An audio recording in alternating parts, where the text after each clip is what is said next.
Usakwazi ukukhuluma nogogo, khuluma kokuthethene izinto, amavasha abahlosile bathi usokhuluza ukhokho bewe. Sakhuleka kunina abakhulu, hayi khona bogogo nomkhulu. Igama umfoka mbanje ithi sasimbiza ngonduna kanjaba.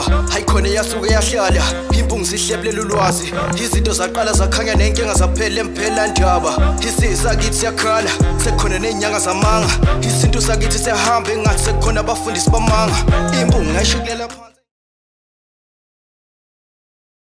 Kwathi ngithi kunina benkashana kaMenzi eyaphuza umlaza ngameva yaphula umlilo ngamahlamvu abanye bewucima ngamanzi. Nina belembele eqamanye amalembe ngokukhalipha usishaka kashaka ngemanzi ngesaba ukuthi ushaka uyinkosi asemashobeni. Ngiyakhuleka umhlaba wonke nasendaweni zonke nje la khamba kufinyele khona lo mfanekiso oqoshiwe.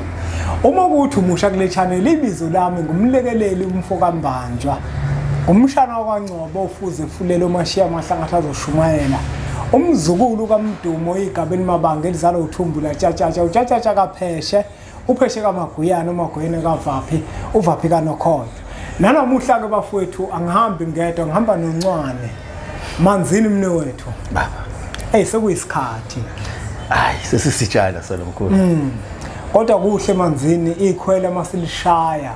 Nikwazi ukubuya bafowethu nisondele ngoba okubalekile bafowethu ukuthi abantu basizakala. Nkosi yami. Ngike ngihlale ngifisa ke ngasonke isikhathi Manzini ukuthi umbukeli simkhumbuze ukuthi masikhuluma ngoManzini sikhuluma ngubani, sikhuluma ngenyanga, sikhuluma ngomfundisi umthandazi obalekelela kanjani abantu. Mkhulu, uManzini uyisangoma baba. Uthwasile, uyathwasisa, uyalapha, uyalekelela, uyahlola kakhulu baba isipopolo sikhona. Uyacathulisa nje nabafuna usizo uyabasize baba. Utholakala kuphi Manzini? Mkhulu ngokusebenza ngikhona eThekwini naseGoli. eThekwini nginesigodlo kwaMashu. Kuye ngokuthi ufunani ke ikhona izinto othi mawuyifuna uhamba uyesigodlweni esisepha indani. Ngiphinde futhi ngibe nesigodlo naseGoli baba. Kodwa umuntu uyayafona mkhulu. Manzini mne wethu lo daba lolu kade nganginesifiso sokuthi sike simthinte nawe. La Manzini kunomuntu mne wethu otholoka ukuthi kuthuni isilwane ngoba kubonakala izinto zakhe zingahambi kahle bese kuthuni isilwane. Kodwa uma lo muntu lo esehambe yakosilahle isilwane lenkinga iphinde futhi iqhubeke ibe khona phezukwakhe. Uma ephinde ehamba futhi yakohlola bese kuthiwe cha wena neSpoki. Kuthi makuthiwa futhi uneSpoki adideke manje ukuthi iSpoki kanjani futhi manje. Uma ehamba futhi yakolahla iSpoki okanye elungisa ngaleyo ndlela yeSpoki kuphinde futhi kuqhubeke inkinga zibe khona. Kuthi kusenjalo futhi ahamba ayekohlola kwenye indawo bese kuthiwa hayi umdliwa. La Manzini ngifisa ukuthi mina wethu siye khona ngifisa ukuthi usihlukanisele ukuthi umdliwa uyini. Umuntu onomdliwa uzozibona kanjani ukuthi unomdliwa. Siphinde futhi siye kwiSpoki ukuthi iSpoki sona siyini. Umuntu makuthiwa umbethwe iSpoki uzozibona kanjani. Siphinde futhi siye nakusona isilwane. Ngokuqhubeka kwethu ke Manzini uzobe usuphinde usicathulisa mne wethu ukuthi lezi zinto mase sezilashwa phezulu komuntu zilashwa ngendlela eyodwa yini.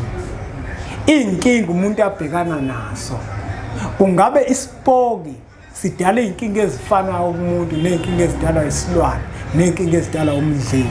Ngenzela ukuthi umuntu obukele njengamanje akwazi ukubuka isimo sakhe bese abone ukuthi mina nginesilwane noma iSpoki noma umdliwa. Nkosi yami. Kodwa mhlawumbe ngaphambi kuba nje Manzini sihlabele phambili. Lezi zinto engikhuluma ngazo mne wethu mangathi umuntu manje usazochaza uyafuna ukulekeleleka uzokwazi ukulithola usizo. Hayi usizo liyakhona. Kungcono ke makunjalo ngoba mne wethu uyabona mina ngiye ngifike ngichaze mina into ngiyichaze bese ufuna usizo umuntu lutho. Ingakho ngikubize nini kodwa ke kulungile ahlabele phambili. Nkosi yami. Mkhulu, ngicela uqale ngichaze ngomdliwa. Mhlambe ngicela ukufike ngiyichaze lezi zinto bese kuba ima ngingenelele ekuthenini zilungiswa kanjani. Naso. Nakho ke umdliwa mkhulu uhlukene kathathu uwodwa.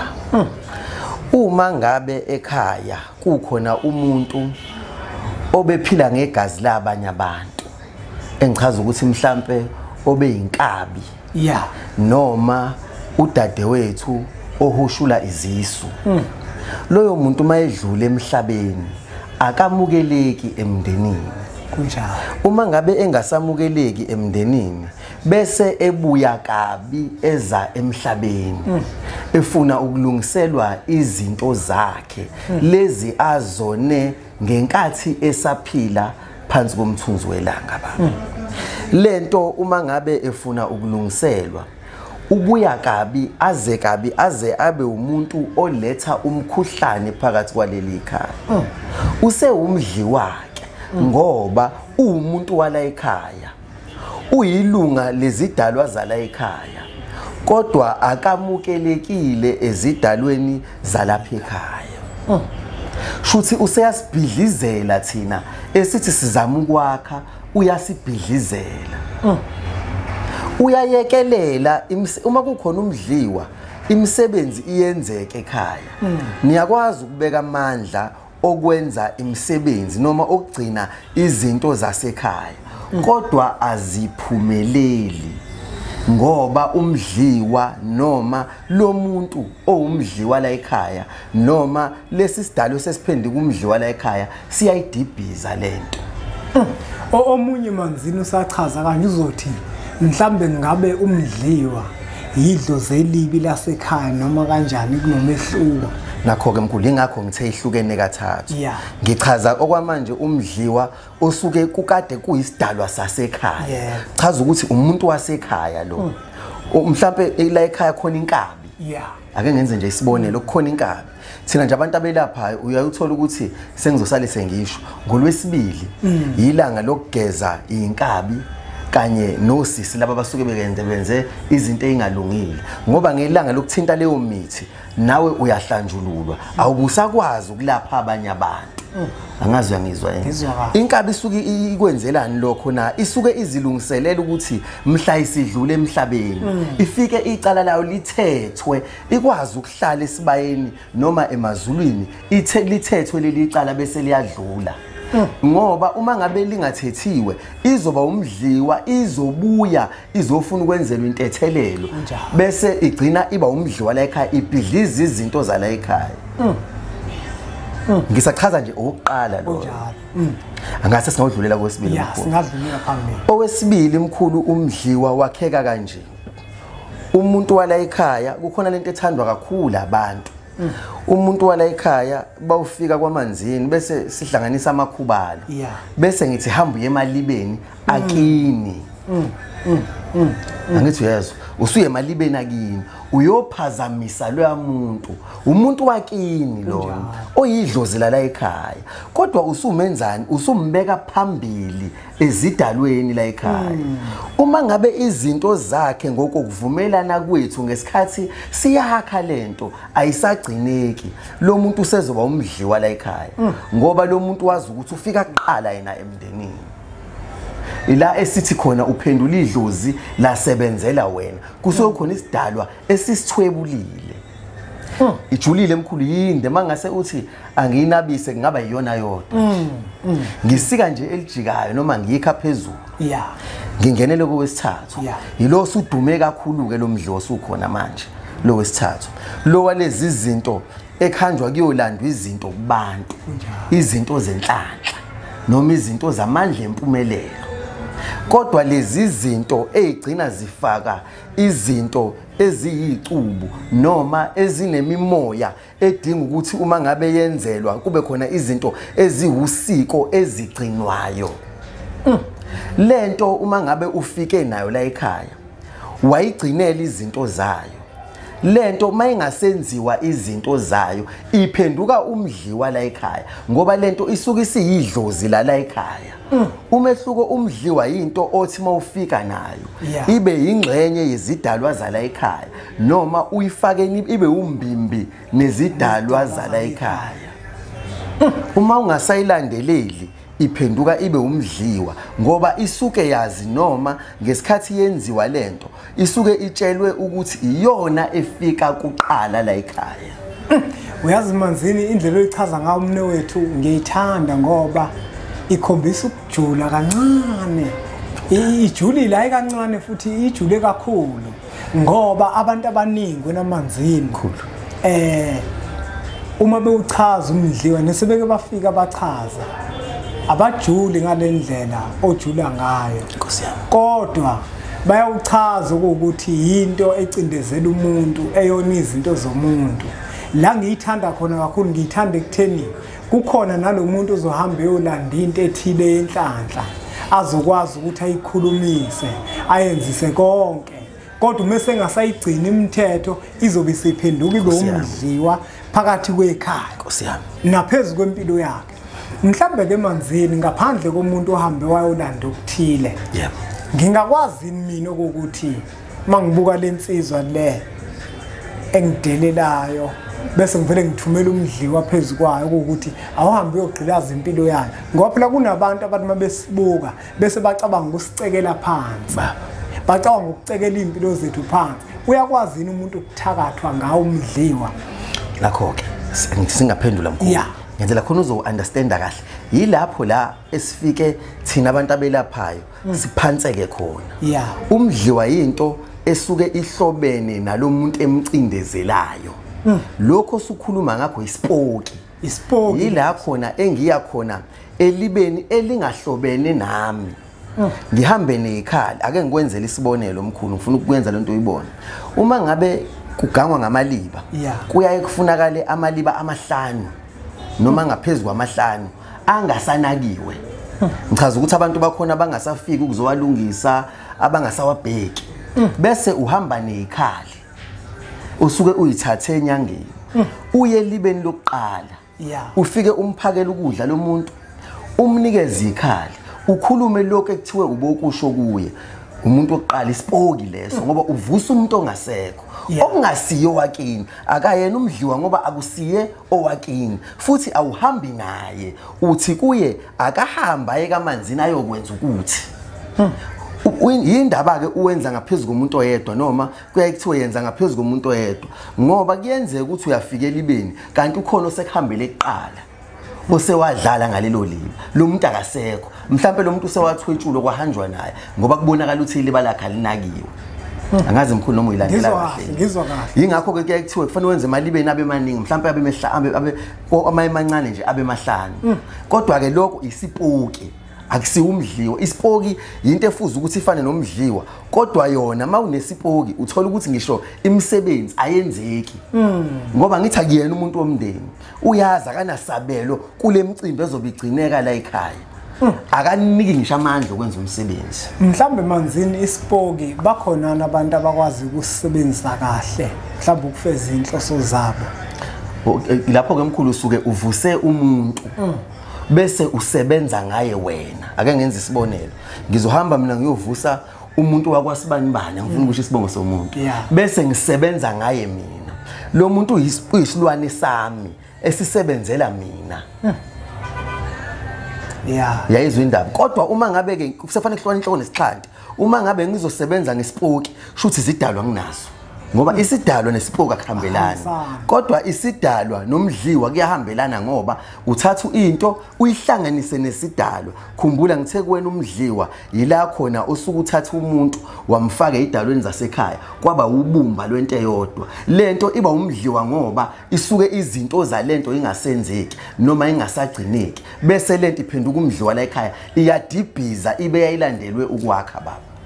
Lento Mkhulu into endala lento yomdliwa into endala lento yokulanda izinto into endala ukuthi manje into ekhona thina abantu abelaphayo thina asisenzi kahle umuntu kunezinto ekufanele ube nazo noma isigaba ekumele ube kuso empilweni ngaphambi kokuthi uthole lezo zinto awumnika umuntu ongaganiwe, awumnika umuntu ongathombile, awumnika umuntu ongenamuzi. Kukhona izinto ekufanele zibe khona ngaphambi kokuthi umuntu enze lezo zinto lezi sikhuluma ngazo.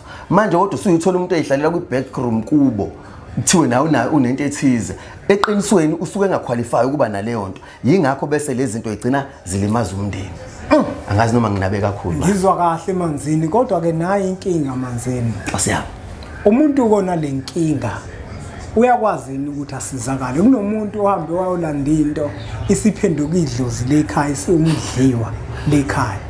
Isiyahlibhiza yonke into Manzini. Ngiyakwazi ukuthi kwenzeka. Abantu abaningi Manzini sebekhale kakhulu. Bathi kade kwathiwa nginomdliwa ngiyawulahla ayikhona. Kungabe mhlambe ulahleka kalula yini? La kuba kungeke singene isigcilo ukuthi ulahla kanjani. Kodwa ngiyafisa ukuthi usitshele ukuthi ngingawushayani ngamanzi. Ngixoxe nje ngamanzi. Ngeke mkhulu. Ngasho njalo nami kwenye insizwa.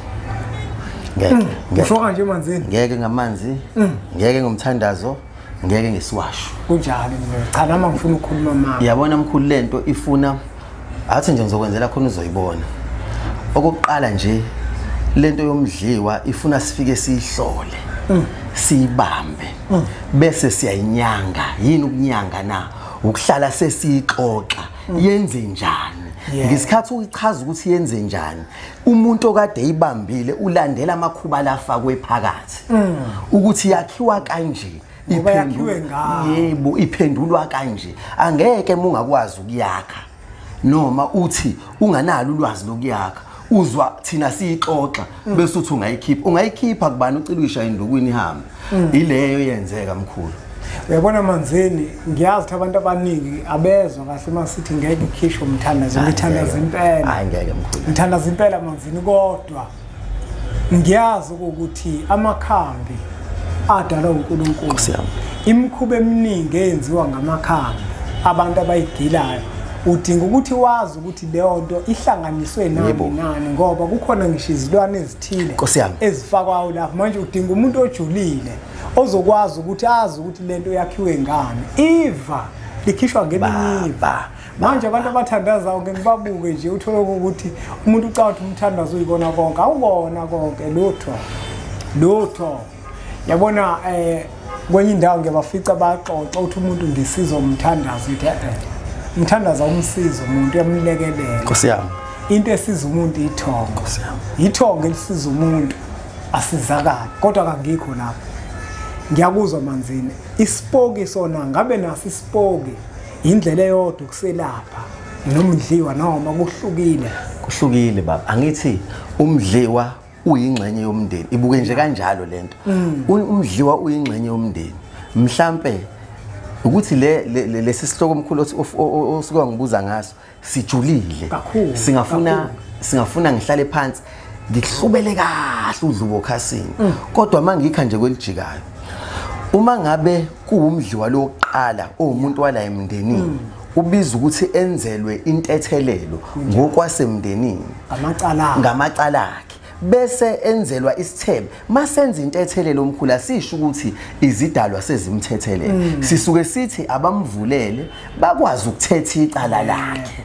Uma ngabe sebemvulele bathetha icala lakhe bese enzelwa isithebe sokungena ezulwini noma emakhehleni azongena naso ahlale phansi yebo azolalela icala lakhe azichazele bese kuphuma isigwebo ukuthi amakhehla athafunani bese ephinde yabuya esezonxenxa mayenzeke kahle nje lento omkhulu uyafika umuntu kini antshela ukuthi uyini ke showdown noma ufisa kwenzekeni manenza lokho kulalela isibonakaliso manenza sifika kumuntu okade enzelwa hayi enyangeni asifike enyangeni makade kwenza umsamo womuntu angungameli nhlobo angungameli makade senzela kwambanjwa siyofika kumuntu wakwambanjwa kushiwo kuyena ukuthi asho umuntu uthi hayi lokhu nalokhu kwamukelekile kodwa kuthiwe kufuna ningenzele into ukuthi ngoba isithebe intethelelo yenziwe isithebe sokungena edalweni senziwe sekushoda lesi esophuma kubantu abadala okuyisigwebo uswazi olincane selithethiwe icala lomdliwa wokuqala umdliwa wesibili le khona umuntu ephendule amaliba waganga ngamaliba kufanele kulungiswe amaliba ufuna kubanja ukuthi lo muntu ubehlupha enzani, umuntu bevela, umuntu benzani, ubenza kanjani. Izidalwa zizodwa uma ngabe kuphendulwa amaliba zisuke zifuna ukwenziwa njani, zihlanjululwe. Ngoba lesi sidalo ekade kuyisona esihamba phambili kusuke sekhona idalwa zala ekhaya esezibe amaxoki zahamba umbimbi nalesi sidalo sesiphenduliwe, ngoba lesi sidalo izinto ezifikayo ifinyelela kusona kuqala. Futhi izidalwa zizodwa seyifuna ukuhamba iphume ziyohlanjululwa bese ziyabuyiswa phakathi kwasekhaya. Lezi seyivuma ukugezeka zashiya amabibe emanzini. Angazi khehla lami noma uyizwa kahle. Ngizama ukuyikhathula ngoba ngiyayibona ukuthi izoba yini. Bese kuba ilo wesithathu wento okade ufike nawo, into efike nomuntu. Loyo ke Mkhulu unezindlela ezimbili. Kunezinto zakhona uma indlela angiqale ngendlela eright. Indlela eright ukukhipha yonke into esuka imimoya phakathi kwasekhaya.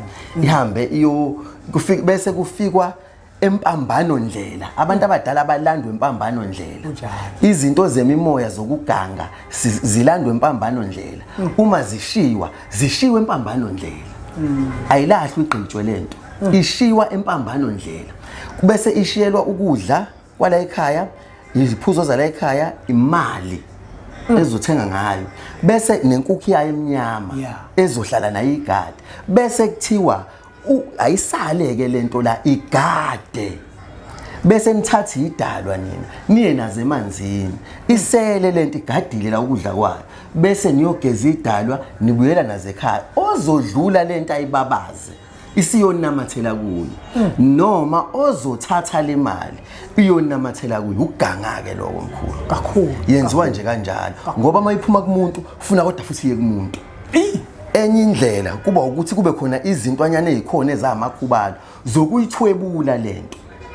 Kuyaluma ke lokho Mkhulu zokuyithwebula, okuchaza ukuthi makukuthi ayakwambanjwa uzofika uManzini nalezi zinto zakhe athwebule lento lenithi anifuni la ekhaya, ahambe nayo kube eyakhe, aphume nayo la ekhaya. Uyena oseyohamba ayoyishiya lapha empambano ndlela ngomkhuba wasempambano ndlela, bese yena yaxebuke yahamba futhi ekhaya naye uyishiya ngendlela efanayo ukuthi ozoyibabaza iyobisisala naye. Mhlambe Manzini sesiphetha mne wethu mbukelo wempunga yesintu, le nombolo lokuzibona zivela ezakho mne wethu Mkhulu Manzini, uzokwazi ukuthi umshayele kuzona. Makukhona okunye ofisa ukuthi akucacisele kukona, uzokwazi ukwenza appointment afika akubhekele, akulekelele futhi uma kuukuthi unazi insolo zokuthi umdliwa nawo, isipoku naso nesilwane esikhona, uzokwazi ukushayela zona inombolo lezi.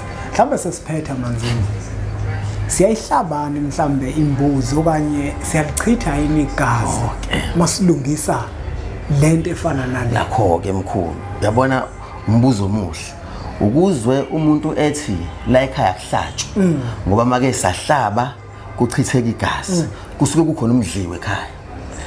Walanda umuntu ongakwazi ukukhipha umdliwa, bese lo muntu ngoba usehlulekile bese egcine sethi la ekhaya kusahlatshwa. Angazi uyangizwa into omdala, usuke ehlulekile ekhaya kufanele kuhlatshwe ngoba abantu abadala bafanele behlatshelwe. Kunjalo iqiniso, umsebenzi wenziwa ngegazi. Kunjalo uma ngabe isekuzofika inyanga ithi la ekhaya kusahlatshwa, ihlulekile. Hayi iqiniso lelo, iqiniso lelo ihlulekile Mkhulu. Uma esiphumile lento masiyikhiphile ekhaya umuzi uyawubethela. Abantu bakhona ukuthi Mkhulu njengoba ngisho ijulajulile lento, abantu bakhona bayageza ngoba lento ibikade imbatha nabo. Manje insila yabo iyayazi funa bageze balahlwe. Angithi uyayizwa indaba mase kuyabethelwa la ekhaya ukuze noma isinamathela umuntu kodwa ingabi khona into eyidonsela kulomuzi la ephuma khona. Angazi uyayizwa yini lento, bese iyavalelwa. Abantu bala ekhaya bazobuya mayenzekile, bazobuya abantu bala ekhaya bazochaza ukuthi lento yenzekile, bezobonga ukuthi nasikhiphela ngoba abayifuni phela lento. Kunjalo ngoba phela ikungcola nabe bacindezela njengoba phakathi kwecele, futhi abasatholi lutho ngoba konke okwenziwayo iyagweva lento. Manzini asingawageqa amagula mnewe, simbukelo wempunga yesintu sifumeleni siyiphethe lembenge. Sethembe futhi lo mfanekiso oqoshiwe uyakwenza ukukhanya emqondweni wethu thina sibukele. Umuntu nomuntu ukuyalazi igceke la kubo, uyazazi inkinga nezingqinamba ezibhekene negceke. Umuntu nomuntu uyazazi inkinga abhekene nazo yena. kubalekile ukuthi amantaniso ukuthi lenkulumo esiyikhulumayo nenkinga ezikuwena bese ubheka ukuthi kungabe ngempela kona nomdliwa. Uma ukuthi nawe uyazi ukuthi nawe umdliwa bese uyathola futhi ukuthi lo sizo wakwalithola kungabe mhlambe ilona lageja noma iwona umdliwa onenkani phezulu kwakho. Awukuzame futhi ukuthi uphinde uqhubeke futhi uyozama ngoba okubalekile ukuthi siphile impilo enhle nempilo eqondile. Asibakhumbuza ababukeli Manzini ukuthi bakuthola kuphi. Mkhulu ngiyatholakala eThekwini nesigodlo kwaMashu nasePhayindani. Ngiyatholakala futhi eGoli. Kodwa mkhulu ngiyangithanda ukuthi umuntu afone baba. Kunjalo. Ngcono umuntu mayefonile ngoba umuntu njengoba nje usho ukuthi kuye kuthatha isikhashana ukuthi umuntu afike. Umuntu ubuye abe matasa baba. Kuzama impilo ke impilo yazana. Nkosi. Phinde ngibonge Manzini ukuthi baphatheke kahle abantu bamkhulu. Ntomdala. Abantu bamkhulu uMpungayisini. Nkosi. Ngoba bonke ababukeli laba bala abamkhulu uMpungayisini. Siyabonga ukuthi abantu baphatheke kahle. Akukho engangakuthola okuyinkonondo. Abantu bekhononda ngoManzini.